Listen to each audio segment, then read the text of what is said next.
Hello, I'm Kate, Prophet with the Planets. I am going to do 5 things to be careful of for this last quarter in the markets. I'm standing next to the solar eclipse and I'm going to start with that. I know these charts are a bit boring, but we kind of need them. This eclipse, short version, is at what we call 29 degrees, a critical degree on the market. Virgo solar eclipses have not been wonderful historically. The lunar we thought would be positive because of the other astrology going on at the moment. We've got Uranus trine Pluto, amazing market transit. We've had as well Uranus stationing, but when it comes out, that's an upmarket transit as well. And the Pisces lunar eclipse, Pisces energy, it likes a good time. So we did not expect, even though it's a blood moon eclipse, the historical statistics were not for a negative eclipse. However, I'm going to flip that one a little bit for this eclipse. We are in a pattern called a kite.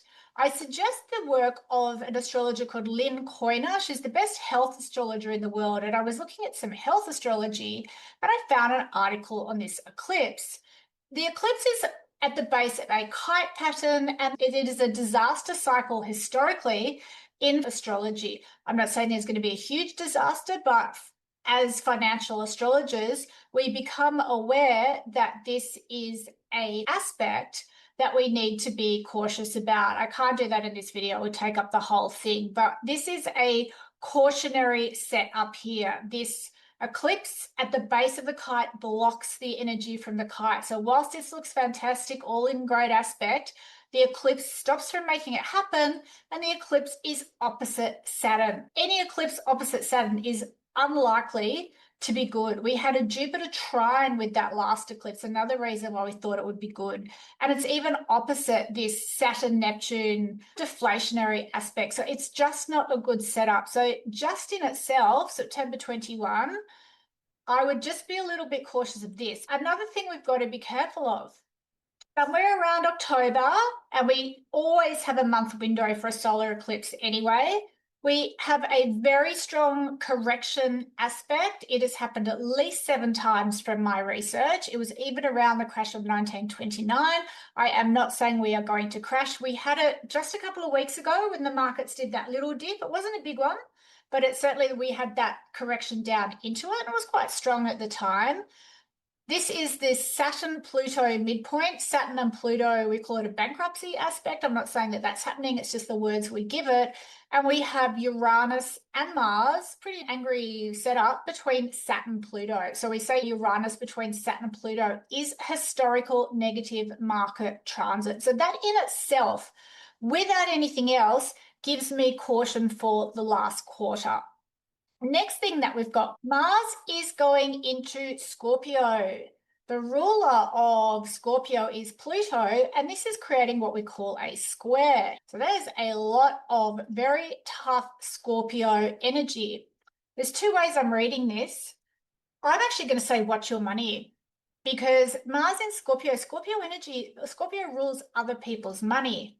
And markets have reacted to this in the past. We would likely see precious metals maybe reverse course with this, because Mars changing signs is about precious metals, and Scorpio is far from a fire sign, which gold really like. But I'm not a metals astrologer, but I am expecting a change in trend for metals, because the Mars ingress, which just means Mars changing signs, is always historically a pattern where gold can or silver can change direction.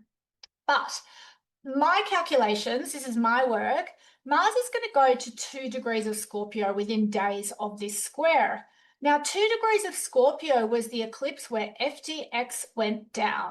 Other people's money. Think of that theme of that FTX disaster and the theme of other people's money. And when Mars moves to the degrees of past eclipses, it can trigger that eclipse. It doesn't have to be in that same theme or what happens. I'm not saying another crypto company is going down, but it can reignite those eclipses. And there is a strong monetary aspect here, and Pluto rules money as well.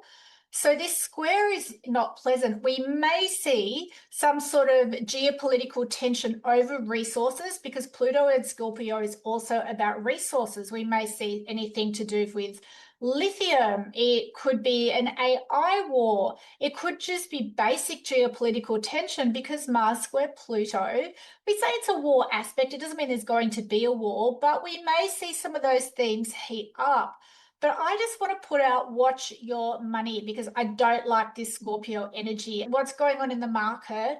There's a lot of very experienced people in the market giving very stupid targets, and I'm just going to leave it there. So watch everything from your seed phrases to your exchanges, because this Scorpio energy, I don't like it. With all the other stuff going on as well. The next thing that's going on. Similarly in October. October for me is the window where I'll be, and actually from the eclipse, but this sort of end of September, October is my window where it's time for caution. Doesn't mean it's going to happen. It's just the way I'm looking at things, and we just get prepared a little bit. Now, this is interesting. We've actually got Venus here at the degree of the eclipse. It's usually Mars, but any planet that moves to the degree of eclipse can do things. Within that day, now this is the 13th of October. Don't use these days as gospel. I just want to point it out. But Pluto is going to go direct October 14. And why I say not to use these dates as gospel is Pluto going direct from its sleepy motion. We have a very wide, what we call orb or window where this can happen. You're almost looking at 2 to 3 weeks. So we have to be prepared on either side. So that is the whole of October until the end of October. Pluto is waking up from its slumber. It has been asleep for a good 6 months. Has the markets corrected? No, it couldn't even correct the other week very strongly. It is my experience, and only because I've tried to short this many times about 10 years ago, it doesn't make a good short. Pluto is asleep. It can't do a lot of damage. There is historical statistics that when this wakes up, goes direct, it does cause market corrections. I'm not using the word crash. I'm using the word correction, but it could be a strong correction. I don't know. I say I don't know because we do have a little bit of Pisces energy going, but I'm kind of thinking it may be pretty decent. But so we are coming now into our window of probability, we call it. We never say something is going to happen for sure, that we may see a correction, even purely just from Pluto going direct. It's that important. And it's still in that Scorpio energy. It's really mounted around here. So that is one in itself that we would have a lot of cause for concern, I guess we'd say. And then we've got one more. Early November, we are going into Uranus 29 degrees of Taurus. Now, when that happened again earlier this year, that was the day we saw some really big geopolitical war news broke out. Those war themes started to come in. They went away, but that was to the day Uranus went to 29 of Taurus. Now, I've done some work on this, and I found that some of the worst 29 degrees of Uranus have happened in the retrograde. And we're talking right down to that really big tsunami in Japan. You can look at my website or my Patreon. I've done some very detailed information on past events. It is historical. Sometimes we actually see the events happen in the sign theme. So we'd say Taurus and money. When Uranus was in 29 degrees of Pisces, what's Pisces under the sea? It was the tsunami, and Uranus certainly creates shocks and earthquakes and tsunamis. There may be some sort of financial, I don't know for sure, but there's strong historical happening of this. So there's a powerhouse of stuff going on. So this October window, and even maybe from the eclipse, just give me some cause for concern. We do have Saturn and Neptune in Pisces that may hold things to a degree. When it went into Aries, but that's going to happen again in February, things really fell down. That water energy, like the Pisces eclipse and all the sort of Doge coins and all the memey things and endless money, it's a little unrealistic. So when we go from that water to fire, that can be a little bit problematic. So look, this underneath may hold things up a little to a degree, but I really think a lot of the damage would potentially, so whilst this looks great, there are a lot of those kite patterns that I mentioned going on. I don't think it's that huge, but you will get a Pluto square Venus in early November as well, around when you've got this Uranus 29 Taurus. You may see some sort of monetary story because Venus is the ruler of money. Could it be crypto? Look, I don't know. Don't necessarily use this for the crypto market. It's a general financial astrology prediction. Obviously, crypto is in its own cycle. Some of the Bitcoin's astrology is okay. Layer your cyclic, because I don't invest in crypto, therefore I'm not really up to speed, and everyone's got their own theories. Do I love it? No. Here, I don't, but that's just my own. I think the cycle kind of finishes before this, and I think it would actually tie in very well. But I just want to make very, very clear, this is a general financial astrology forecast around the solar eclipse. So Bitcoin's got its own thing going on through using the IPO method, but I think it all ties in pretty well.